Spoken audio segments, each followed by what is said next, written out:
За улам жил ёсоор энэ сарын гол үйл явдал гэдгээр өнөөдрийнхөө сэдвийг эхлэе. 1913 оны 6 дугаар сард Монгол цэрэг Беру балгасыг эзлэвэ гэдэг үйл явдлаар өнөөдрийнхөө түүхийг эхлэе. За энэ Беру балгасны тулаан гэдэг нь ямар учиртай юм бэлээ? Энэ 1913 онд өвөр Монголын нутагт хийсэн 5 замын байлдааны нэг хэсэг Беру балгас гэдэг маань одоогийн Нэнси авдаг. Энийг одоо Цахар гүн лаврын Сумягийн цэрэг байлдаж эзэлсэн юм түүхтэй. Тэгэхээр зэрэг энэ 5 замын байлдаа ингээд бид нэг тийм түүхэн дээр бараг дурддаггүй шахуу нэг юм гээгдсэн түүх яваад байгаа юм л да.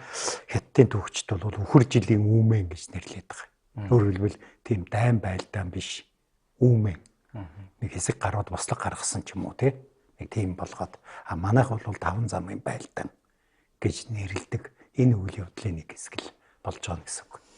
За тэгэхээр чин тухайн үеийн бас геополитик улс төрийн нөхцөл байдал бүс нутгийн хувьд ямар байсан талаар тойрнолоод тэгээд сэдв рүү өргөжлүүлээ орё.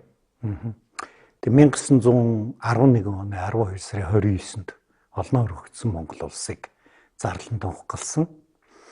1912 оны 1-р сарын 1-нд дундад иргэн улсыг зарлан тунхагласан. Одоо тэр үеийн нөхцөл байдал гэвэл. За тэгээд энийгээ тойроод нөгөө шинээр одоо байгуулагдсан Монгол улс маань бол зөвхөн одоо Халах дөрвөн аймаг, Шавь таван гушуу одоо Ховдын хязгаар, Хөсгөлийн хязгаараас гадна тий Уранхай хязгаар одоогийн Туваа. За Бараг Хөлөн буур. Одоо энэ бол одоо юуны Монголын зүүн тал байна тийм үү.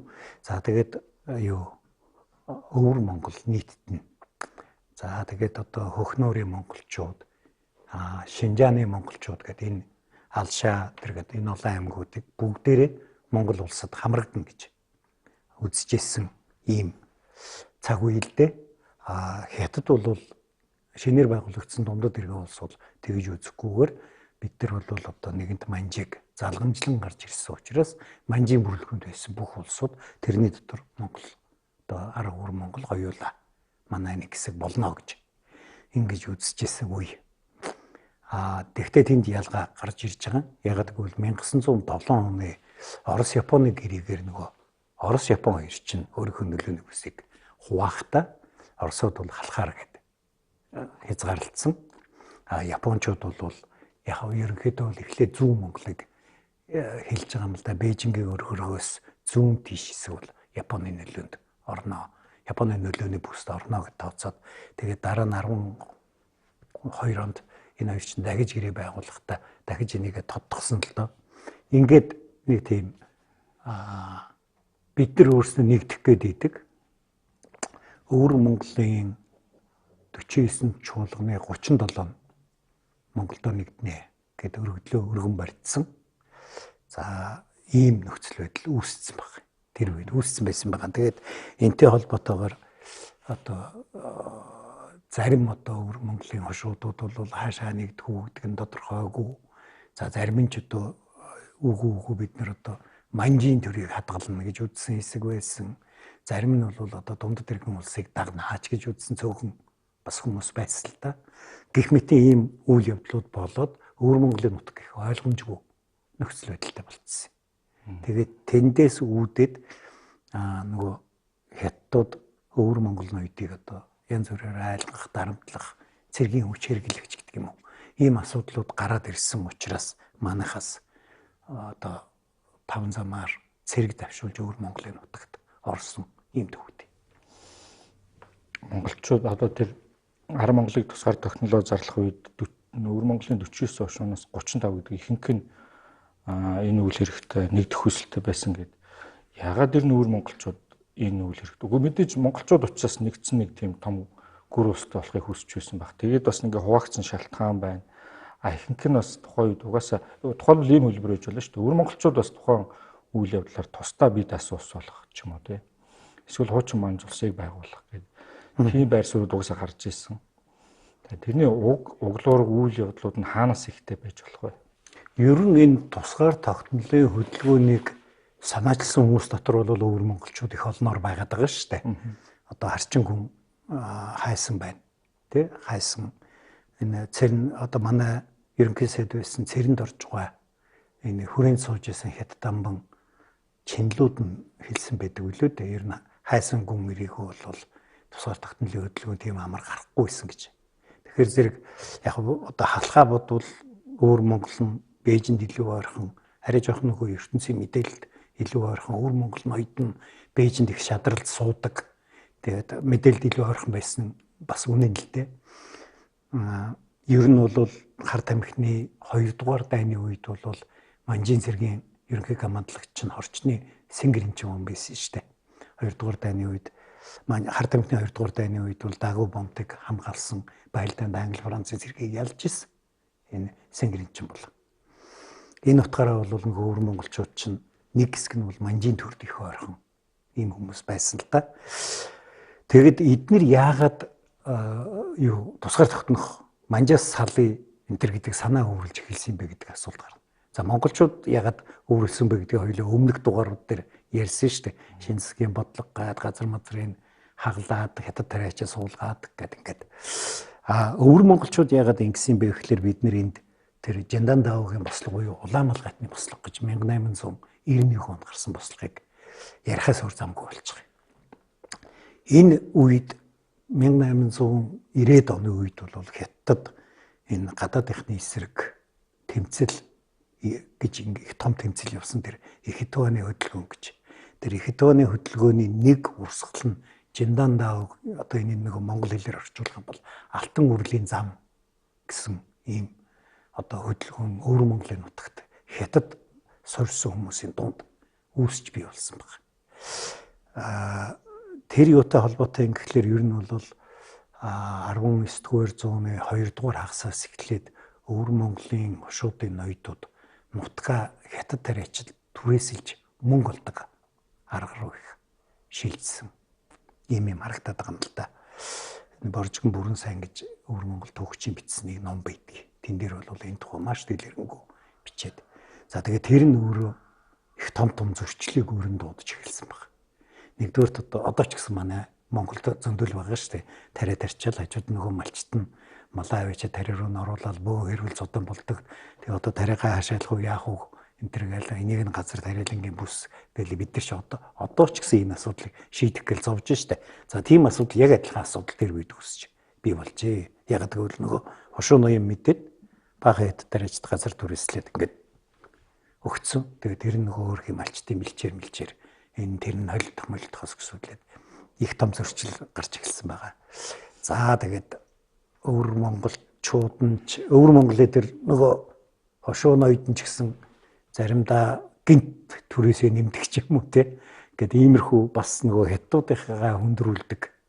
Эсвэл одоо тэр чинь мэдээж нөгөө муу жил болоод бороо орохгүй байгаад үр тариа ургац муу байхад нь тийм байхгүй ч мөнгө төлөх гэдэг ч юм уу. Ингээд бас зөрчлүүд гараад исэн байгаа юм л да.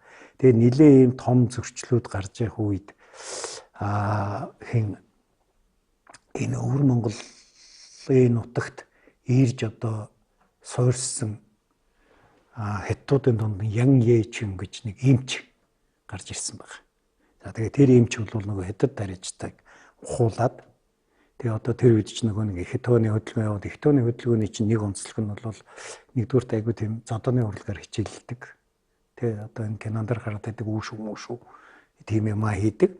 Хоёрдугаарт одоо ингээд аршаан уучвал суманд дагдахгүй, месэнд оногдохгүй энэ төр гэдэг ингээд месэнд дагдахгүй, суманд оногдохгүй энэ төр гэсэн нэг ийм мухар сүсгийн гэмээр юм уу да.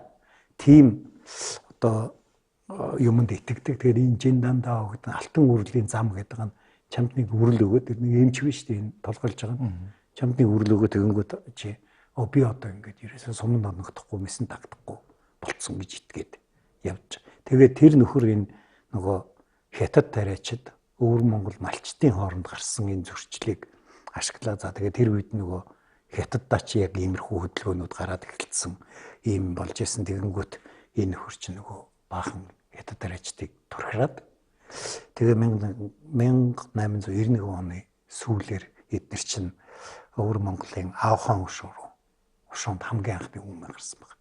Тэгээ энэ цустай чуулганы 100-ын чуулганы дарга аахан хошуун засаг ноён дагчин гэж банг халаад одоо тэгээд ордон мордны шатаагаад өвгдээцээ нуршуулгын газрыг бузарлаад ингээд тэгээд нөгөө энэ тэнд байсан хятадчи ирж нэгдээд тэгээ энийг нэг өвөр Монгол эрдэмтэн өвгөн энэ тухай ярьж байгаад хэлж илээ одоо бас одоо ч гэсэн ингээд газар мазраа түрээслээд ингээ ашиг олно гэдэг одоо өвөр монголчууд бидний хийсэн алдаа туулсан гашуун зам цусан мөртэй гашуун замыг манай ар Монголын ах дүүнэр давтжил байх шиг байна гэдэг эртэд ярьж ин лээ. Тэгээ эдгээр чинь аахан хошуг төвөөгээд тэндээсээ онигуудын нутг руу орж онигуудын хошуг төвөөгээд тэгээд тэндээсээ юу яасан бэ? Харчин зүүн хошуу руу бүр довтлж ороод эдгээр чинь тэгээд яагаад өвөр монголчууд нь тэгээд алуулаад явагддаг асуулт гарч байгаа. Тэгсэн тэр үед нөгөө нэг хятадын өмнөд мужид баахан бослог гараад ирчүүдийн бүгдийн зэрэг даваа явуулсан. Өвөр монголчуудыг. Тэгээ өөрхөө үлдсэн нэг хүүхэд хөгшөнд эмс охтууд үлдсэн голцоо. Тэгээд нөгөө хятад тариачд бослог гаргаад дайраад ирэхээр зэрэг өөдөөс нь сүрэн тэмцэх хүн цөөхөн ийм байдал үүссэн байгаа юм л да. Тэгээд эдгээр чинь ер нь бол муухай зэрлэг ашигласан. Тэр үеийн Лепти журнал билүү Францын нэг сэтгүүл дээр тэрмэр юуг нь дүрслээд зураг мургийн зурж тавьсан юмнууд байдгийг манай оператород гаргах баг. Тэгээд одоо хүүхэд өгшд хуалаад хүүхдийн толгойг жадан төлгөөд ингээд туг болгож авч явдаг. Октоодыг хүчрхийлээд бэлэг эрхтний ногтлоод хувцсан дээр хойдог. Тэгээд тэрийг нөгөө нэг өөрийнх нь тэр нэг суртлаараа одоо ингэхлээр ингээд дайсны суманд оногдохгүй гэсэн нэг тийм аюутай. Тэгээ энэ бүр янз бүрийн тоо байна. Ер нь бол эрдэмтэд нарийн тоо бол өрөөс гараагүй. Зүгээр эрдэмтдийн үзэж байгаа зарим нь бол 150 мянган өвөр монгол хүмнийг алж чадсан. Зарим нь бол бүр 500 мянгач. Энд чинь бүр юу гэсэн баг. Тэгээд нөгөө энээс болоод энэ аахан хошуу, онигууд хошуу энтрээс монголчууд их хэмжээгээр дөрвж хянганы нуруу энтэрлүү дөрвж явсан байдаг л да. Тэгээд ингээд нөгөө газар нь хоосроод байгаа хөөх. Тэгэхээр нөгөө хоосорсон газар дээр нэг хятадууд нь сууршаад. Тэгээд тэр бослог гаргасан хятадууд бол манжийн эсрэг, Монголын эсрэг урээтэй яваад байгаа.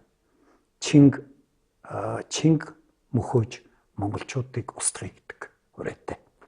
Тэгээд тэр нь юу юм гэхлээр манжууд монголчуудыг өмөрөөд байгаа учраас гэдэг ингээд одоо манжийн эсрэг. Гэхдээ яг цааталт нь байгаа сонирхол нь бол газрыг булааж авах. Тэр сонирхолд хөтлөгдөж ийм одоо юу болсон энэ бослогоос одоо нэрт яруу найрагч инженеаш гооч юу зүхтаагаад тэгэн чи үлээ аль хотод үлээ зүхтааж очиод өлсөж ядарч өгсөн. Гэх мэт ер нь бол бид нар л мэдгүй болохоос асар их тийм эмгэнэлтэй үйл явдал болсон л доо. Тэгээ энээс болоод өвөр монголчууд бол манжийн төрд сэтгэл өрж эхэлсэн. Тэд нар чинь манжийн төрийг хамгаалах гэдэг өмнө зүг рүү бослог дарах гэд явцсан байхад нь ардуур нь ар гэр одоо тий аав ээжийн одоо эхнэр одоо дүүгийн алаад хятад хүчнээд ингэ байж хахад манжийн төр ямар ч арга хэмжээ авахгүй байж байгаа. Тэгээд энэ бослог бүр юу газар аваад бүр арай хэтрээд эхлэхэд нь энэ жилийн мужийн захирагч Ли Хунжаан цэрэг гаргаж бүр тэр чинь булмат их орчин үеийн арим зэвсгэлсэн арим явж тэр босгочдыг тарааж тэгээд тэр нэг толгойлсон ян Ечүн гэдэг нөхрийг барьж яваад тэгээд Тэнжин хотод аваачаад цаазалсан байдаг л да. Гэхдээ өвөр монголчуудад бол нөхөсгүй гар зучирсан. Тэгээ энээс хойш бол ер нь их юу болсон өвөр монголчууд манжийн төрд их дургу болсон байдаг л да. Тэгээ тэр бид нэг түрүү нэг өвөр монгол өвгөн эрдэмтний тухай ярьлаа л да тий. Тэгээ тэр өвгөн эрдэмтэн бол хийжлээ нөгөө талаас бид нар бас өөрсдийнхөө буруу хүлээх хэрэгтэй. Хэрэв манай ноёд тийм одоо хомхой шунхай сувдаг байж тий их мөнгө олохын тулд ингэж газараа түрээсэлж энэ асуудлыг үүсгээгүй энэ асуудал үүсэхгүй байсан. Бас ингэж цэвэр одоо юунод гэж. Тэгээ энэ бослог бол одоо хүртэл маргаан дэгдээд байгаа. Яг маргаан дэгдэгээд байгаа юм гэхлээр жишээлбэл одоо хятадууд бол Жандандао инцидент одоо өөрөөр хэлбэл Жандандаогийн бодлон гэж хагас сайн хүн алгаддаг бодлон гэдэг чинь арай л биш байгаа үстэй тий. Тэгээ хятадууд тэгээд одоо албан ёсныхаа төвхтөр бол энэ бол феодализмыг эсэргүүцсэн тариачдын бослого байсан юм а гэж тайлбарлаад байгаа байхгүй. Өрөндийн төвчд бол үгүй энэ бол Христосын шашныг шашинд орсон хүмүүсийг одоо алах ядах гэсэн ийм одоо тэмцэл байсан юм а гэдэг. Өвөр Монголын түүхчд нь бол үгүй энэ бол Хятад Монгол хоёр үндэстэн хоорондын мөргөлдөөн байсан юм а гэдэг. Ингээд гурван өнцгөр тайлбарлаад одоо хүртэл ийм нэгдмэл ойлголтод бас тэр болгон хүрч чадахгүй байгаа л да. Яг энэ бол Христосын шашныхныг бас алсан юм бол Жандандаогийн хөдөлгөөний дунд явсан л да. Бид нар чинь нөгөө жээхэд бараг 30 мянган Христосын шашин гэж дүүсүүдээ алсан. Бас ийм болсон л доо. Гэхдээ нэг талд нь 150 мянгаыг алсан, нөгөө талд нь 30 мянгаыг алсан гэдэг ерөн зүгээр нийт хөдөлгөөнийх нь юуг нь цар хэмжээг нь авч үзэх юм бол ялчгүй монголчуудын эсрэг хөдөлгөөн цааталт нь газрыг булааж авах сонирхол байсан байна. Энд чинь тэгээд өвөр монголчууд зүүн тийшээ бүгд зогтсон гэд ямар ч хариу арга хэмжээ тулаан эсэргүүцэл огт байхгүй л тийм зүйл болчиход байна да. Гэхдээ яг ганц хоёр хушууд мушууд бол зохион байгуулалтанд орж тэмцэж барьсан юмнууд бол байгаа л да. Гэхдээ нэг тийм олигтой цэргийн хүч байхгүй, цэргийн хүч чинь нөгөө манжийн цэрэгт яваад өмнө зүгийн бослого дарахгаа яваад гисэн. Энд ч одоо яг их тооны бослого божигн жийсэн шүү дээ. Тэгээ энийг одоо улаан малгайтны бослого гэж нэр. Улаан малгайт гэдэг нь бас өөрөө учиртай шүү дээ. Яг гэвэл одоо Монголын юан гүрний дарлалыг одоо юу устгах хятадын тариачдын бослого ч улаан алч уртны бослого гэж гарсан. Тийм учраас эдгээр чинь нөгөө манж Монголыг дарахаа бэлэгдэж улаан өнгийн малгай өмсдөг, улаан алч ур зүвдэг юм байсан учраас улаан малгайтны бослого гэж ингэж нэрлээд л байгаа юм л да. Урагшаа явсан өвөр монголчууд, дайнд оролцсон өвөр монголчуудын бүрэлдэхүүн за тэгээд тэнд очиж хийсэн байлдааны талаар нь товчхон мэдээлэл өгвөл. Яг нь ер нь өвөр Монголын ноёдууд ялангуяа хорчны ноёдууд бол эн чинь нөгөө хамгийн анх манжийг дагаар орсон Монгол аймаг штэ. Одоо энэ Хямгалан хааны эмээ Бомбтай хатан чинь хорчны Мангас ноёны охин штэ. Тэгээд хорчны ноёдууд анханасаа манжийн төрд их ойрхон байсан. Тийм учраас өвөр Монгол одоо ноёдууд манжийн төрд зүтгэж тэгээд тэрийгэ дагаад өвөр Монгол цэрэг манжийн дайнуудад их явж исэн. Тэр дагуу бонтын тулдаан гэд би түрүү дурдлаа шүү дээ тий. Тэр тулдаанд бол асар их олон өвөр монголчууд алгадсан байдаг. Яг гэвэл нөгөө морин цэрэг дайраад ирэхээр өөдөөс нь байлдж байгаа Англи, Францын нэгдсэн эскадр чинь пулемет их муутай нөхдүүд зогсож штэ тий. Тэгээ тийм юмнууд болсон байдаг. Тийм болохоор зэрэг өмнө зүг рүү явсан цэргүүдээс бас тэр болгон буцаж ирсэн бас их харьцангуй цөм. Тэгээ яг өвөр монголчууд бол энэ дээр их дургуутсан хүмүүс их олон гарах нь бас аргагүй л дээ. Тэгээд эрчүүдийн тат дайнж явуулчаад эмгтээчүүд хүүхдүүдийн дээрэмчтийн гарт ajчаад тэгээ манжийн төр ингээ зүгээр хараа суугаад байгаа юм. Тэгээд манжийн төрийн нэг одоо их эвгүй бодлого юу юм гэхэлэр одоо ингээд энэ нутаг чиний хөшөө шүү дээ тий. Чиний хөшөө за яг хятад дараач дээрээд газар түрээслээд ингээд амьдарч байгаа юм байж. Тэгтэл хятадуудад зориулаад хятад шүүх байгуулад монголчуудад зориулаад Монгол одоо хошуу ноён чинь шүүх эрхийг эдэлж байгаа шүү дээ.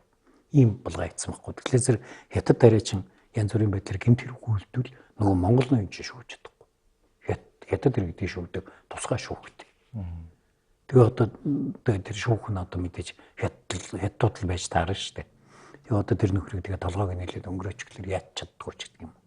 Тэрнээс болоод бас нэг өөр том бас гарч ирсэн зөрчил юу юм гэхэлэр хятадууд ч нөгөө одоо ариун дагшин газар мазар гэдэг ойлголт байхгүй.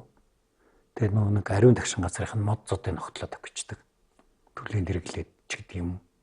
Тэгэнгүүт нөгөө монголчууд чинь нөгөө нөхрийг бариад авна шүү дээ. Тэгэхээр зэрэг манжаан бөрөөд наадхаа хятадын шүүгөр шүүлэх гэдэг ингээд хятадын шүүгөр аваа явчихдаг. Тэгээ тэнд нь очихлаар нөгөө тэнд нь сууж байгаа хятад нь гүдэг мод логтол байсан. Торгуулалт төлчөөчтэй. Гэс судлаад тавьчихдаг. Ийм явдлууд гараад. Тэгээ дараа нь тэрнээс болоод монголчууд ариун газар мод огтлсон хятад тааралд бол шүүх мөгөө шилжүүлэхгүйгээр газар дээр нь цаасаар авчдаг. Өөрсдөө шүүх ажиллаж эхэлж байна тий. Шударгасны шүүх. За тэгээ одоо шүүхгүйгээр цаацалдаг гэх юм уу та. Ийм явдлууд бас гарч ирсэн байгаа юм л да. Тэгээд эн чинь нөгөө хоёр талаас хорслыг нэмэгдүүлээлээ гэсэн үг шүү дээ. Тэ? Ийм байдлууд бол сөрөг юмд нөлөөсөн байгаа юм л да. Тэгээд 11 оны Монголын тусгаар тогтнолын хөдөлгөөн, эрхчлөлийн хөдөлгөөн ихсэнтэй зэрэгцээд шууд өвөр монголчууд алимдуулаад боссон юм уу? Эсвэл тэрнээс өмнө угаасаа дургуутсал асчихсан. Тэгээд эхний хөдөлгөөнүүд манжин эсрэг хөдөлгөөн бослох хөдөлгөөн эхэлсэн байсан гэсэн үг үү? Тэгэлгүй яхаа одоо ингээд өвөр монголчууд бас дургуутс хөөр нэг шалтгаан байна. Энэ газрын асуудлыг тойроод ийм зөрчилж явсаар гоод ийм амир цус ус эрийг болоо явчлаа шүү дээ тий. Тэгээ энэ бослогыг яхаа тэр 1891 онд нь бардсан. Тэгсэн мөртөө нөгөө тариачид нүүлгэн сууршуулах бодлого ерөөсөөр орхиогүй. Бүр 1894 он гэх чинь газар хагалбарын одоо юу товчоо гэж байгуулаад өвөр Монголд тэгэл нөгөө газрын навчаал хятад тариачид болгол энэ чинь хийж юм гэхэлэр манжин цэс гэж байгаа юм. Тэгээ энэний эсрэг тэмцлүүд одоо за эхний тэмцлүүдийн нэг нь бол тогтохтайж горлолсын тогтохтайж энэ бол инх хөлөгтгээ тогтайжийн хүү байсан. Энэ 1906 онд бослого гаргасан. Энэ эхлээд энэ ингээд буруу юм болоод байна гэд янз бүрийн зарга хөрөг хийж их явсан байдаг. Тэгээ нөгөөх нь тоохгүй болохоор за тэгвэл одоо ерөөсөө хүчээр тэмцэнэ гэдэг хятад тариачдыг хөөж гаргах ийм зэрэг татраад байгуулад хятад тариачдыг хөөж гаргах ажил эхлээд. Тэгэхээр тэрийг манжин төрөл бол дээрэм гэж харж байгаа байхгүй. Улгай дээрэм гараад ирлээ гэдэг. Тэгээд нөгөө тогтохыг чинь барьж юу яах гээд. Ч одоо 1906-аас 1911 оны хооронд 5 жил манжин цэрэгтэй 104 удаагийн туралдаа хийсэн байна шүү дээ. Тэгэхээр энэ ч ерөөсө тасралтгүй шахуу байлдсан юм байхгүй. 5 жил дотор гэдэг чинь. Тэгээ энд сүүлдээ ч яг мэдээж хүчин мөхсдүүд тий эн чинь зөвхөн л өөрөө нэг хушууны бослог гаргаад явж байгаа юм шүү дээ. Эн чинь 5 хүүтэй байж байгаад 4 налагддаг үлээ. 2 нь баригдаж шоронд ороод нэг нь байлдааны үеэр алагдаад тий том хүү дийлгэр хүү нутагт 2 нь байлдааны үед алагдаад банзрагч шоолом гэж 2 хүн мөгдөнгийн шоронд орсон. Тэгтээ тогтохол бууж өгөөгүй байлцаар яваад сүүлдээ Оросын консулаас виз авч жагаад өөрийнхөө талын дагалдсан хүмүүсээ авч Оросын нутг руу нүүж ороод тэгээ байгаль нуурын өвөр хэсэгт байж байгаа. Тэгээ тэндээс 1911 онд Монгол улсыг зарлан томглоход хүрээнд ирж одоо Монгол улсад өвчин зүтгэхээр ирсэн байдаг л да. Энэ тогтохтайжийн хөдөлгөөн бол энэ 11 оноос өмнө гарсан юм юм. Тэгтээ 11 онд халах Монгол тусгаар тогтнолоо зарлангууд өвөр Монголын хушуунд энийг чинь дэмжиж байгаа одоо асар их хүч бий болж байгаа нь энэ нөгөө суурны жиндан даваагийн хөдөлгөөн газрын маргаанаас үүсч бий болж байна гэсэн үг байхгүй. Тэгээд одоо тэгтээ өвөр Монгол ноёд маань байр суурьны хувьд бол эхлээд 2 хуваагдсан байна. Нэг хэсэг нь бол ар хүрээг дагнаа. Одоо их хүрээг гэж нэрлэдэг байсан байна л да. Ар хүрээг дагнаа. Бол Монгол улсад нэгднэ гэдэг. За энэ хүмүүс бол баргын хошууны занг, сумын занг дамдын сүрэн, харчин хошууны төшмөл хайсан, хорчны бээл насан аравжих, за хорчны засагтван удай, хорчны бие тунгонч сүрэн, төмөд зүүн хошууны харчин тайж, бавуужв, за гэд ингээд за горлосын тогтохтайж гэд. Энэ улсууд бол ерөөсө хүрээгээ дэмжиж одоо нэгдмэл Монгол улсаа байгуулна гэд. Эдгээр чинь ихэнх нь хүрээнд яваад очсон. За тэгэхэд бол үгүй манжин төрийг хадгалж үлдэх ёстой гэсэн хэсэг том ноёдууд байгаад байгаа. Энд бол Сэцэн Живан 80-д. За энийг өвөр Монголын хүн гэж хэлж болохгүй. Энэ бол халахын хүн. Энэ чинь нөгөө эзэмшил хушуун Архангай аймгийн нутагт байсан. Сэцэн Живан 80-д нөгөө нэг Эфүү цэрэн гэж нэг домогт хүн гардаг штэ. Манжин хааны Эфүү тэрний удам. За өвөр Монголын хорчны туслагч хүн бодсон бодлогочин хүн Амирлангу энэ хоёр чинь нөгөө нэг манжин цэргийн ерөнхийг хамгаалж байсан Сэнгэр эжингийн удмынхан. Энэ орчингийнхан. За харчны Жүнван Гүнсэн оров. За Шинжааны хуучин тургуудын засаг Жүнван Палт. Байрны засаг Жүнван Загар. 8 хушууны засаг Жүнван Сүжигт Баатар гэдэг. Эдгээр бол их нөлөөт том ноёдууд багхгүй. Биний түрүүчийн дурддаг хүрээ рүү явсан дотор засаг ван 2 л байгаа биз дээ. Удаа гончгсөр 2 бусд нь бол тэгэл нэг Сумын Занг Дамдисүрэн чин хин хайсан бол харчин хушууны төшмөлч гэдэг юм уу те. Эдгээр чин дандаа засаг Жүнван Чинван гэсэн улсууд байдаг.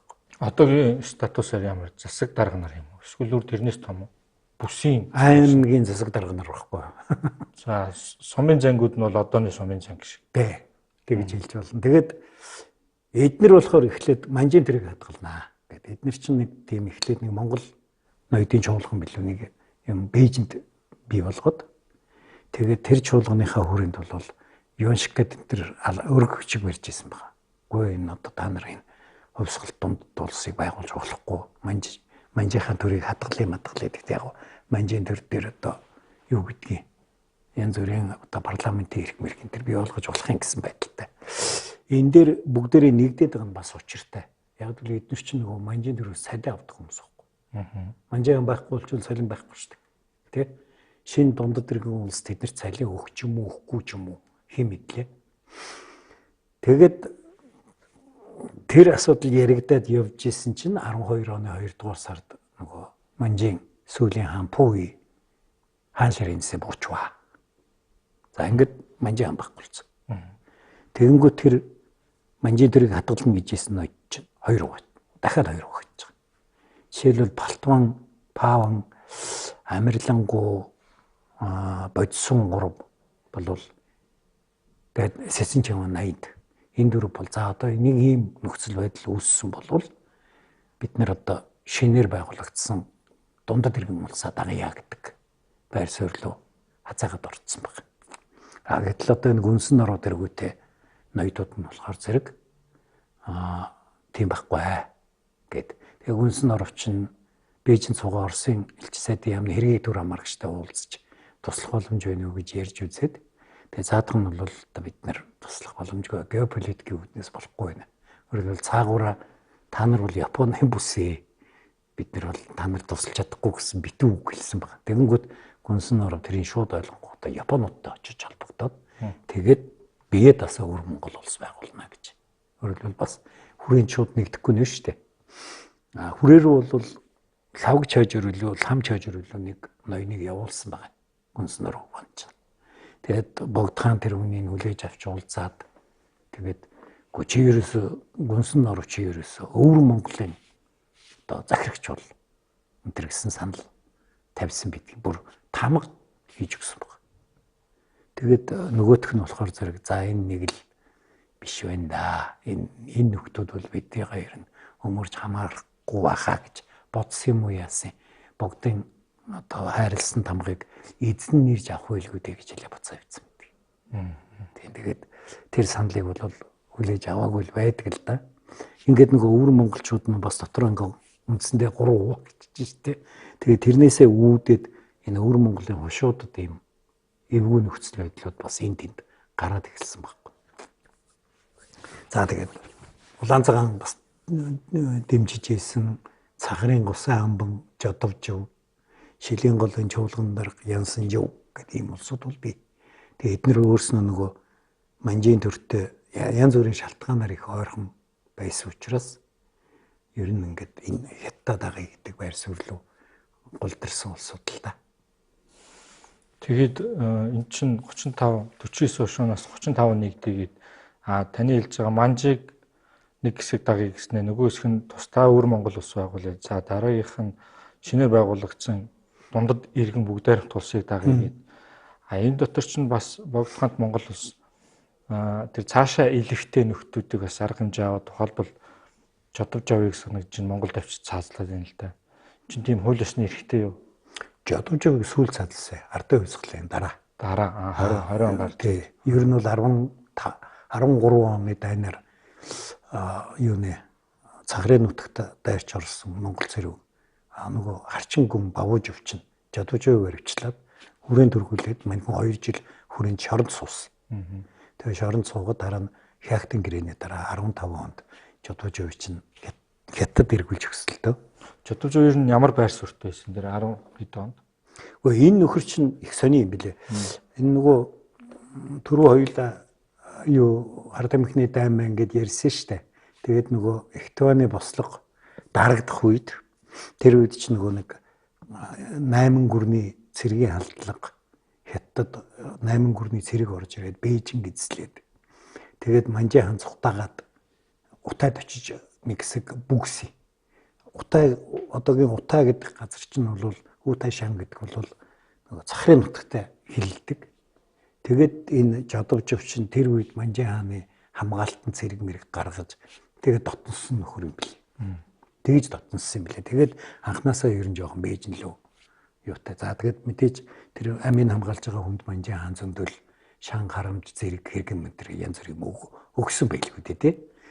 Ийм нөхөрлөлтөө. Тэгээд тийм учраас мань хүн анханасаа юу яахгүй одоо Хятад талдаа байх хэвээр. Мэдээж эхлээд Манж талдаа гэж байгаа. Дараа нь дундад иргэн улсын талд байх хэвээр гэд. Тэгээ энэ хүн чинь бүр цэргэлж байлдах гэж үзээд Даргангыг Даргангач эхлээд хамгийн түрүү Монгол улстай нэгдий гэж өргөдөл өгсөн газруудын нэг штэ. Бараг энэ чинь юу л улсаа дунгаглаад 3 хоног багт нь Даргангаас өргөдөл орж ирж байгаа байхгүй. Тэр чинь одоо Даргангаас хүрээ ортол ядахна нэг морьтой хүн чинь 2 хоног нэстэ. Тэгэхээр нөхдүүд өргөдлөө бичээд бэлдсэн хүлээгээ сууж исэн л гэсэн үг штэ тий. Тэгээд Даргангийн нэгдэхэр нөгөө Жодовч өө тийм баахгүй Дарганг чинь манай Цахар 8 хошууны бүрэлдэхүүнд байх хэрэгтэй юм тэр гэд. Тэгээд тэр сэргэлж мэргэлж төвчгөнж яваад бавж авт баригдаж хүрээнд төрөгддөг тэр. Тэгээд дараа маань үний чи хүрээнээс шоронгоос нь одоо чөлөөлөөд Хятадын гэрээний дагуу бол одоо буцах хэвээр улсуудын буцаана гэдэг болцолтой байсан юм чи. Тэгээ маань үнийг буцаад очихт нь Юаншика чинь бүр амар өндөртэй баад Вангийн зэрэг шахнаад тэгээ бүр Цахар 8 шууны ван болгож энэ төр тавьж байгаа байхгүй. Ийм хүмүүс бол байсан. Тэгээ одоо энэ хүн бол хаанаас харахаас болно. Ер нь бол бидний нүдээр харах юм бол урагч. Ер нь бол. Хятадын нүдээр харах юм бол энэ хүн чинь яг одоо хууль эрх зүйн хувьд бол дундад иргэн улсын иргэн шүү дээ. Бас тий. Яаж аль өнцгөөс харахаас болохгүй байх л та. Тэгээд Хятадын иргэнийг авчираа заалтсан байна тий. Дараа нь наадах чинь 21 онд дахиад Дарганг руу сэргийлж алдсан байхгүй. Тэгээ Бомсэндийн хорооч очиж буцахад тэгээ Жодовжив чинь баривчилж хүрээнд тавьчираад тэгээд хүрээнд тэр үед бол хүрээнд хамаагүй штэ тэгээд дайсан л бол тэгээд цаацлцдаг байсан чи тэгэл цаацлцсан юм бэл. Өмнөх нэг подкаст нэг өвөр Монголын хувьсгалтай холбоотой сэдв дээр энэ орж исэн зүйл. Гэхдээ дахиад тодруулаад ярих бол Монголтой нэгдье гэдэг өвөр монголчуудад бас Хятад нэлийн хатуу арга хэмжээ авч исэн тийм зүйл байгаа. Дээр нь яг бас яахаа мэдхээ ийц нөгөө Монгол Хятадын дунд хавчуулагдсан өвөр Монгол ноёдын хувьд бас төвөг сах гээд бандангаа утгасан юмнууд бас байгаа. Зөндөө. Энд дээр ч бас ламнар нь нөлөөлж байгаа. За жишээлбэл одоо Ганжирба хутагт гэж энэ шилийн голын хутагт энэ хүн бол ерөөсөө юугаа богдоогоо дагнаа гэдэг. Тэгээд тусгаарлах энэ одоо нөгөө хүрээнд бичсэн загтал дээр нь ингэсэн байгаа. Өнөө цагт манай ламнар их Монгол улсыг байгуулж Жавзандан бутгтыг богдхаанаар зарлахыг дэмжиж байна. Хүчрхэгж буй Хятадын гамингууд Бурхны шашныг адлаж сүсэг бишрлийг сөнөөх мэт байх тул шинэ Монгол улс Бурхны шашинтай улс болно гэж гордож байна гэж. Өөрөөр хэлбэл энэ чинь бас цааталт нэг шашны мотив яваад шүү дээ. Гэтэл жанжаа утагт одоо энэ хөхнөрийн жанжаа утагт бол Хятадыг дагна гэсэн байр суурьтай. Тэгээ энэ өвөр Монгол дээр Ганжуурва жанжаа хоёр хоорондоо бас өрсөлддөг. Одоо өвөр Монголын хоёр домтогт байхгүй. Тэгээ дараа нь энэ юу Монгол зэрэг өвөр Монголын нутгаас гарсны дараа энэ Ганжуурва утгтыг жанжаа утгтын одоо юу гэх юм бэ мэдүүлснээр барьж аваа цаацлсан гэж бас гардгийг. Тийм болохоор зэрэгэнд их тийм том хуваагдал явсан байдгийг. Тэр завсар зайлахад нь энэ юу яасан завсар зайлахад нь одоо юу гэх юм бэ ерөнхийдөө Хятадын цэргийн одоо сүрэнд дарагдаж бас алцгансан байр суурь илэрхийлсэн нөхдүүд бас нэг юм байсан. Чиний одоо сая хэлдэг. Жишээлбэл одоо улаан цавын дөрөв тушуу гэдэг бол эдгээр ерөөс анхнаасаа хятадд их дургу байсан байхгүй яа гэвэл тэр үед нь тэнд нэг манжи амбан нэг нөхөр байж байгаа тэр ингээд хятадд нөгөө хошууны нутгийг булааж ингээд газар мазрыг өгдөг ийм байж байгаа тэрийг ингээ хөөж явуулаад одоо нөгөө Бээжин рүү гомдол мэдүүлсээр байгаа. Тэгээд нэг хөөж яваад овоо саллаа гэж утсан чинь Суяны амбан захирагч генерал Чан Шаоцан гэдэг хүнийг оронд нь авчиж томилчихгүй ядтаас. За тэгээд нөгөөх нь бас нэг ялгагдах юм байхгүй. Бүр ялгаатай манжин бомблуулна гэдэг засаг төрийн тамгал барьж байгаа хүн шүү дээ. А эн чинь цэрэгтэй генерал юу томилчихж байгаа байхгүй.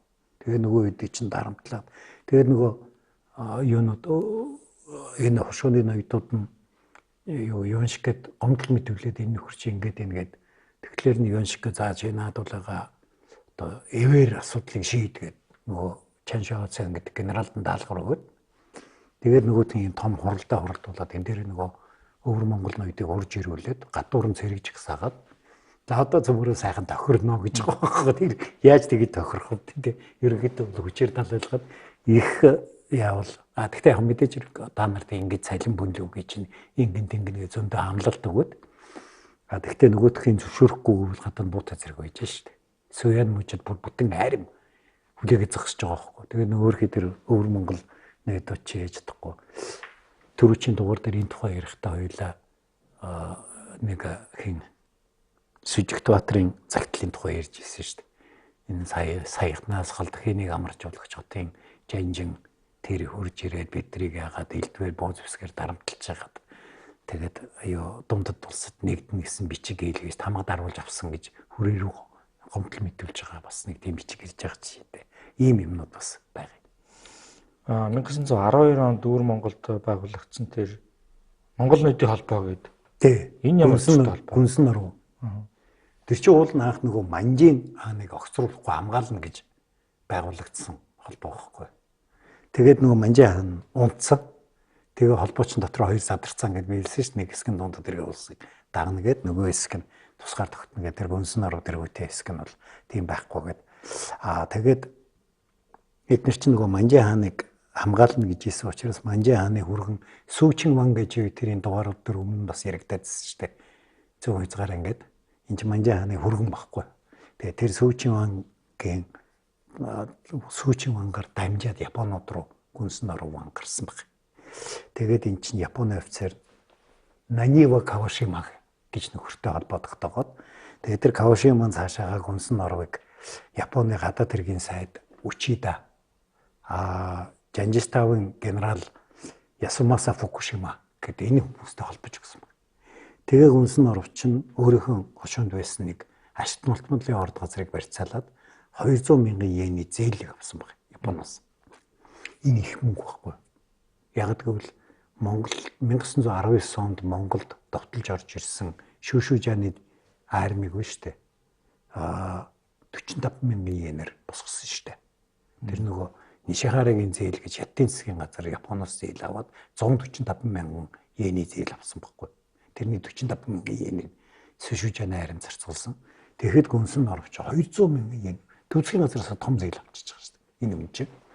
Тэгээ эн чинь маш их хэмжээний зэвсэг худалдаж авсан баг. Өөрөөр хэлбэл маань хүн чи одоо тэгээд тэрийг богд руу мэдээлэхгүй шүү дээ энэ хүн.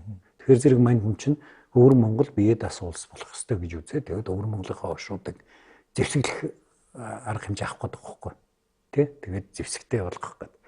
Тэгээд тэр үед маань хүн чинь Улаанхад хотод Улаанхад 100-ын чуулган, жирмийн чуулганы ноёдуудыг суулгуулсан том хуралдаа хийсэн баг.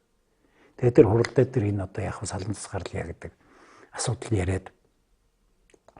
Тэгэд энэ дээр бол гүнсэн нуруу хитгэвтэй одоо тусгаарлаа гэдэг юм ярьсан байгаа.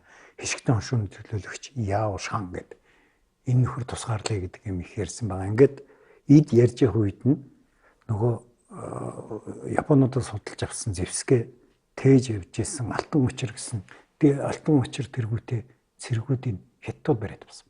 Тэгээ бас болоогүй хөөрхөн буудалцсан болоод тэгээ зэвсгээ алдсан юм бэл.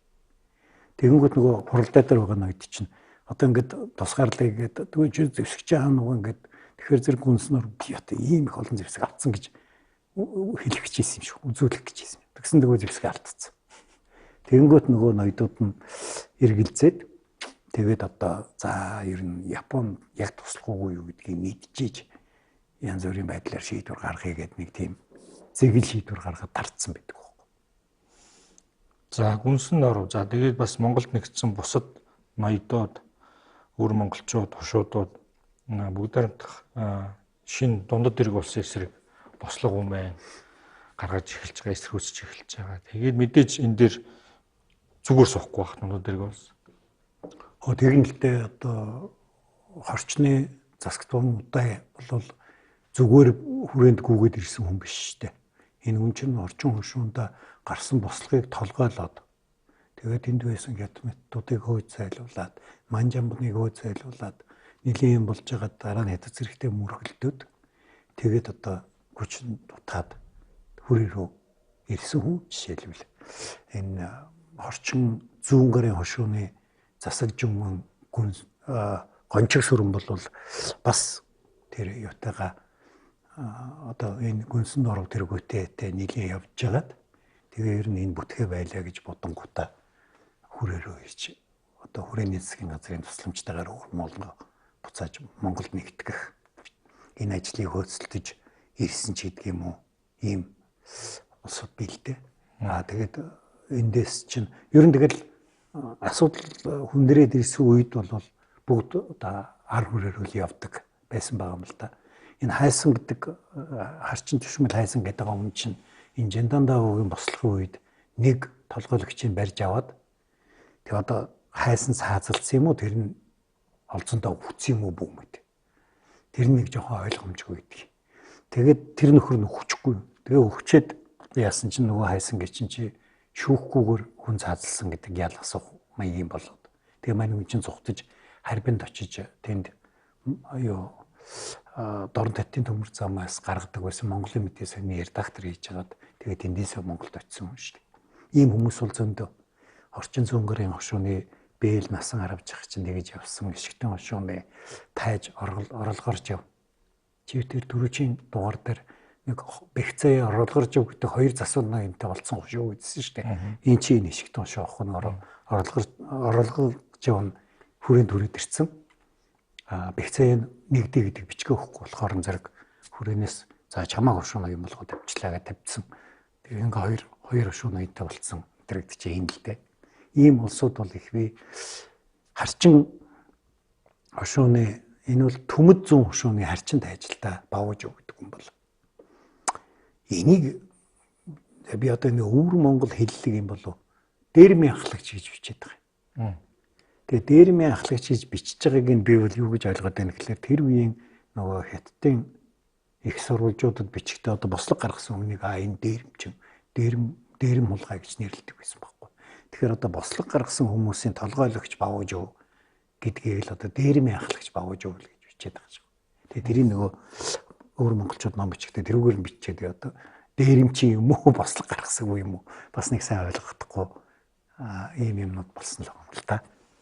За ингээд 1913 он гарлаа. Тэгээд мэдээж Монголд нэгдсэн өвөр монголчуудаа бас ар монголчууд хамгаалах дайн бас хийж эхэлж байна. Тэгээд түүхэнд нэг хоёр байр сургаад байгаа шиг 5 замын дайныг монголчууд өдөөсөн гэдэг. Нөгөө талаар хятад угаасаа бас цаанаасаа 5 замаар өвөр Монгол даамад тэгээд цааш ар Монгол руу дайрах төлөвлөгөөтэй байсан гэдэг. Энэ үйл явдлаар нь яаж эхэлсэн юм бэ? Ер нь бол яг хятадын дотоод мэдээ тэр болгон олддоггүй юм бэлээ. Тэгэхдээ энэ чинь Японы консул одоо Японы гадаад яамны архивын мэдээнүүдийг тэр үеийн мэдээнүүдийг хил болгосон байт юм байна.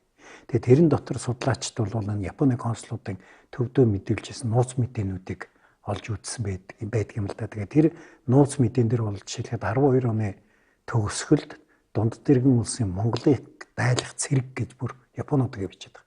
Монголыг дайлах цэрэг гэдэг нь нийтдээ 9 замын явган цэргийн болон морь цэргийн ангиуд олон батальоноор Цэцэкараас эхлээ Жирмийн чуулган хүртэл байрлсан байна. Тэгээд энэ нь бол нийт цэргийн хүчин 40 мянга. За тэгээд энэ дотор их буу, пулемет одоо нэлийн мундаг зэвсгэлсэн ийм цэрэг байна гэж. Тэгэхээр зэрэг ерөнхийдөө тэрийг хятадууд болохоор тэрийгэ тайлбарлахдаа энэ чинь ингээд манай хятадын нэг хэсэг тэн дотор ингээд дээрэм булгаа гараад ирсэн учраас тэр журмыг сахиулахын тулд ингэж цэрэг байршуулсан юм аа гэдэг ийм тайлбар хэлдэг байхгүй.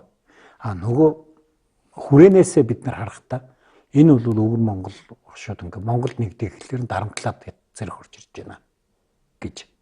Тийм учраас одоо манай хамгийн анхны гадаад айлчлал 1912 оны өвөл 13 оны 1-р сар хүртэл Оросд айлчилсан Чинван хамтаржийн айлчлалын үеэр бол Чинван хамтаржийн тавьж байгаа асуудлууд дээр тэгж хэлээд байгаа. Манай өвөр Монголын одоо дотоод Монголын хошуудад бол их олон ятд зэрэг олноор ирж ноёдуудыг айлгаж сүрдүүлж ингэж баривчилж ингэж байна. Тийм учраас та нар туслаач ээ, зэвсэг өгөөч ээ гэх мэт ийм асуудлууд тавьж исэн байдаг л да. Тийм учраас ер нь хамгийн анхны мөргөлдөө хизээ болсон бэ гэдэг бас нэг тийм тодорхой биш байна. Яг гэвэл нөгөө хүрээнээс явсан цэргийг ч гэсэн хятадыг сурвалжууд бол дээрэм булгаа хэлгээд байгаа. Тэгээ тэр нь яг тэр хушуунд гарсан бослого юм уу? Хүрээнээс ирсэн цэрэг юм уу? Тэр нь бас төдийлөн сайн ялгагддаггүй. Зүгээр 13 оны 1-р сард Богд хаан бүр зарилгаа гаргаад одоо 5 замаар их цэрэг мордуулахын зарлиг гаргасан байдаг л да. Тэгээ хоёулаа шинэ жилийн 1 дугаар дээр тэгсэн чинь 7 хоногийн дараа хятадын сонин тэрийг навчид нийтэлсэн гэд ярьж ирсэн шүү дээ. Тагнуулууд магнуулууд нь сайн ажиллаж ирсэн байна гэд. Тэгээ энэ цэргийг бас бид нэр их зөв харах хэрэгтэй юм билээ. Яг үл яг цэргийн ерөнхий командлагчаар бол сангийн сайд Түшээ тун чагдарч томилогдож байгаа. За энэ цэргийн ерөнхий командлагч гэдэг бол ерөнхий стратегийн шийдэл гаргана. Нөгөө цэргийн санхүүжилттэй холбоотой асуудлыг шийдэн зэвсэг хангамж авангаж тий. Тэгэхээр зэрэг сангийн сайд байх нь зөв л байх л та. За тэгээд цэргийн жанжин өөрөлдвөл жанжин штабын дарга нь шүү дээ. Тэр нь бол баргын дамдын сөрөг. Тэгэхээр тэндээс ирсэн хүн байгаа үстэй тий. За тэгээд баруун өмнөд замын цэрэг гэдэг нь гүн содномд орж энэ өвөр Монголоос ирсэн хүн. Даргангийн замын цэргийг гүн наваан гомб, харчин гүн хайсан бавууж энэ дандаа харчин гушууны хүмүүс тий. За баруун зүүн сүндийн замын цэргийг цэргийн яамны дэд сайд насаар авч байгаа. Энийг ойлоо түрүү зөндөө ярьлаа шүү дээ. Насаар авч хүрээг дагаж явсан гэдэг. За ураадын 3 гүний замын цэргийг зүтгэл төвшмөл гэж. Энэ бас өвөр Монголын хүн. Игүүзэр хотготын замын цэргийг бэс чимэд сэрэн харчин он найданд юм. Тэгэхээр зэрэг цэргийн командлагч нар дандаа өвөр монголчууд байгаа.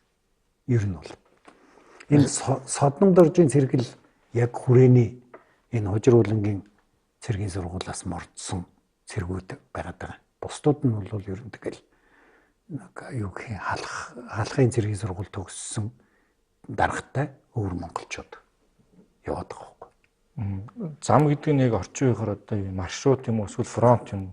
Маршруталтай. Тий. Замын цэрэг гэдэг нь бол орчин үеийнхаар ойлгвол корпус гэж, байлдааны корпус гэж ойлгож болно л доо. Тэгэд юунаас Богдын засгийн газраас энэ өвөр Монголын хошуудад зориулсан уриалга гаргасан баг. Тэгээд энэ дээр бол бид язгуураас нэг ухсааны яс махны төрөл дотоод гадаад гэж ялгаж болохгүй. Монголчууд бид нар тэгж болохгүй. Бидний Монгол бүгдээр нийлж нэгэн улс болж язгуураас багтсан газар орон зах хэлхийг эзлэн хүү газрыг тэмцэхгүй болоос гэж. Дундад улсаас дайлах зэрэг гарваас гэж байгаа. Олон гадаад улсад шударгыг барьж шүүмжилнэ гэж. Өөрөөр хэлбэл дундад улс дайрж ирэх юм бол гадаад улсууд шүүмжлээд энийг тогтоон барина. Тэр өвөр Монголын хошуудад байгаа ард иргэдэг зоригжуулж штэ битгий гэдэг. За та нар Монгол цэрэгт туслан шаламгайлан газар орноо эзлэн авсуваа гэж байгаа. Өөрөөр хэлбэл манай цэрэгт туслаад бушуухан шиг өөрийнхөө хошуунд ирэхээ олж яваа гэж штэ. Бүх хятадын онцгой үгийг сонсож нэгэн аймгийн дотор харилцсан бушуу дайсан болгоход хүргүүлэгдэв гэж. хятадын ухуулах сурталчилгааг битгий сонсоо гэж. Ингэж нэрээ ч бас тэр чинь нийтдээ нэг 2000 гаруй зэрэг одоо дайнд мордсноос ерөөсөө өвөр муулийн нутагт орвол 10,000 гол явчихж байгаа. Тэгэхээр зэрэг нөгөө тэр Монголдо нэгдий гэсэн тэр өвөр Монголын хошуудын залуу ирчүүд тэр дороо Монгол зэрэгт нэгдээл тэгэл цэргийн тооч үржээд явчихж байгаа байхгүй. Тэгээ энэ замын чиглэлийн цэрэг мэрэг гэд ингээд ярихаар юу манай нэвтрүүлэг үзэгчид та нар картан дээр ирээч ойлгомжгүй байна л гэдэг. Хоёулаа зүгээр картан дээр энийг нэг товчхон ярьчих уу. За маршрутын тий. Тий. За.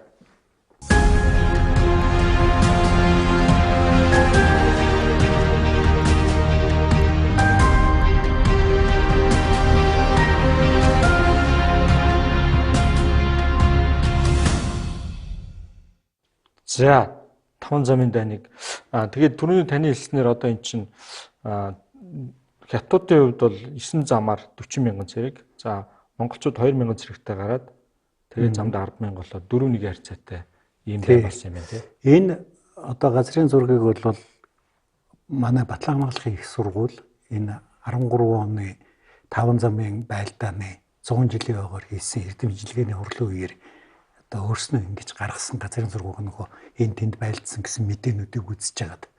Тэгээд эхлээд асуулт гарна хүрээгнээс 2 замаар гарч байгаа. За тэгээ яг замдаа нэг хэсэг нь салаа за 3 боллоо. Үгүй тэгээд ийшээгээ орж ирээд 8 боллоо. 5 нь хаана гоо гэдэг асуулт гараад байгаа. Тэгтэл энэ Евүзрийн хэд дээр ирээд Евүзрийн хэдэд одоо ирсэн цэргүүд маань 3 зам салж байгаа байхгүй. Тэгээд 1 2 3 4 5 ингээд 5 зам байлдан гэдэг чинь одоо хил давхтай юм болж урж байгаа. Тэгээ энэ дээр ирэхээр одоо нөгөө цэргүүч ингээд олон хуваагдаад орж штэ. Одоо жишээлбэл энэ баруун үзэмчин хошуугаар дайраад Байран аймаг гэдэг энэ Бэрэ хотын зүүн талаар Бэрэ буюу Нийсэ хотын зүүн талаар гарч ирж байгаа цэрэг бол Чимэд сэрэнгийн удирдсан цэрэг. За энэ авши эн чинь найдан жив. Энэ нөгөө Улаантуг гэдэг нэг хувьсгалын дуу гэдэг штэ. Улаантугийг мандуулаад улсын зүрийг бадруулаад урвсан хулгай найдан ванг уухаа хийгээд дарсан юм а гэж энэ хөргий энэ найдан ванг юм баха сүулт нь яг ардын засгийн эсрэг байр суурь илэрхийлээд явцсан нөхөр. За энэ Чимэд сэрэнгийн цэрэг энэ бол зүүн баруун хүчит зүүн хүчтэй хошуугаар дахиад Байран аймаг руу орж ирж байгаа. Энэ Сумья бэс. Нөгөө цахрын Сумья бэс энэ Шинжааны цагар хошууны хүн штэ. Хөвөт шарын цагар хошууны хүн Монголд ирээд ингэж цэрэг авч байлдаж явсан энэ юутай байгаа юм. Энэ нөгөө Бэрэ хотыг эзлэгээд хоёулаа чивтэр нэвтрүүлгийн ихэн дээр болсон үйл явдлыг ярьсан штэ. Сумьягийн цэрэг Бэрэ хотыг эзлэе гэж. Энэ байна Бэрэ хот маань. За энэ шууд олон нуур руу чиглээд явж байгаа нь бол Дамдын сүрэнгийн цэрэг. Манлайбаатар Дамдын сүрэнгийн цэрэг энэ бол ингээд шууд олон нуурыг шиглэж давсан энэ одоо энэ хавцаа байнуудаа Хомгийн цагаан нуур гэдэг газар дээр алдартай Бухчжүүр гэдэг байлдааны арга хэрэглэж хятадуудыг одоо зөндөө устгасан гэсэн домог нь одоо мэдээтэй байгаа юм. Бухчжүүр гэдэг нь ер нь бол ингээд нэг дайсны гүнлөө чичж орохыг хэлж байгаа шүү дээ. Тэгсэн Дамдын сүрэн яасан бэ гэхээр шөнөөр дайсны хуарангийн голоор нь хоёр тишээ буудаж гараад тэгээд нөгөө харангууд чинь нөгөөдөл чинь буудаж байгаа хүний эсрэг буудаж шүү дээ. Энэ талд нь байгаа зэргүүд нь дахиад бас буудаж байгаа хүний эсрэг буудаж шүү дээ. Нөгөө Монгол зэрэг гараа явуулсан дараа хятад орондоо байлдаж зөндөө бие биенийг устгасан гэсэн тийм мэдээтэй юм байгаа юм. Хомгийн цагаан нуурын тултаа ингээд одоо энэ Сумья бэсийн цэрэг оролцсон талдан байх. Авши эн чинь ингээд 3 замын цэрэг энэ юу Шаламгаа Баатар Мурангаа гэж энэний цэрэг Дамдын сүрэнгийн цэрэг Сумья бэсийн цэрэг энэ 3 чинь нийлээд 7 нуур руу төхөж ирж байгаа байхгүй. Тэгээд энэ 7 нуурын ойролцоо Хомгийн цагаан нуур гэдэг газар болсон тултаан дээр бол хятад цэргийг хүчтэй ялж аваа байгуулсан. Тэнд нөгөө галзуу бүрийн дайралт гэдэг аргыг хэрэглэсэн байна. Тэр нь яаж байгаа юм гэхэлэр салхи дагуулж гал тавиад хятад цэргийн байрлал руу тэгээ нөгөө гал нь хятад цэргийн байрлал дээр ороод нөгөөдөл чин сандраа бужигнахаар нь дайрч ороод баруун зөнгөө ятаад яг л галзуу бор шиг ашиглаж байгаа гэсэн утгаар гэдэг ч юм уу. Их сонин байлдааны аргууд хэрэгэлсэн байдаг. За энэ 4 хүүхдийн хошуу баруун сүндийн хошуу руу орсон буян авчхын цэрэг ийшээгээ орсон байдгийн. Муу мянганы хушууны нутгаар ороод юу руу Хөх хот руу давшиж байгаа нь бол зүтгэлт хүнл хамгийн зэрэг. За энэ түшмэл зүтгэлийн зэрэг гээд энэ зэрэг уул нь энэ хордост очиж нөгөө Чингис хааны хонгоныг авчрахаар явсан зэрэг байхгүй. Тэгээд хатан гол руу тулаад тэгээд нөгөө хатан голд ирж ил үертэй байж хагаад юу хийж чадаагүй. Нөгөө голоо гарч чадаагүй буцсан гэж ийм юу гэдгийг. Ийм одоо нөгөө манай үзэгчдэд ойлголт өгөхийн тулд ийм хэмжээний том дайралтууд болж исэн энэ одоо ингээд юу ер нь бол баг Жанчхүүгийн даваар руу дөхөж баг Хатин цагаан хэрэм рүү дөхөж очисон гэсэн үг шүү дээ тий. Тэгээ энэ Хөх хот руу нилээн дөхөж очисон юм байна лээ. Одоо энэ жишээлбэл би энийг нь юу ч та энэ 13 оны 8 дугаар сард гүн Содномд орж бас энэ өмнө хязгаарыг сэргэлэн хамгаалах цэргийн жанжин гэж байгаа богдхаанд илгээсэн бичгтэр Дархан Живангийн ушууны Батхаалга хүртэл хятад зэрэгтэй байлдаж Цагаан жолууд гэдэг газар Геттийн 2000 зэрэгтэй тулгарч нар шингэтэл байлдаж маргааш өглөө дахин байлдаж Хятадын олон цэрэг алгадаж үлдсэн хэсэг нь зүгтв. Манай цэрэг 3 алгадсан, 1 цэрэг шархагдсан. Хятадын цэрэг 800 алгадсан гэж. Энэ тэгэхээр зүгээр нэг биевний хөвөдөөс байлдаад исэн биш их уран арга хэрэглэн шүү дээ. Дайсан талаас 800 алгадаад манай талаас 3 алгадна гэхийг бодох тий. Тэгээ энэ байлдаанд их бууны Орос багш их баяр гүн жигжив зэрэг олон хүн сайн тулдаг гэж. Тэгэхээр Орос цэргийн сургагч нар Монголд ирж ажиллахдаа цэргийн албанаас түр халагдаад одоо хөлсний багш маягаар ирдэг байсан байхгүй.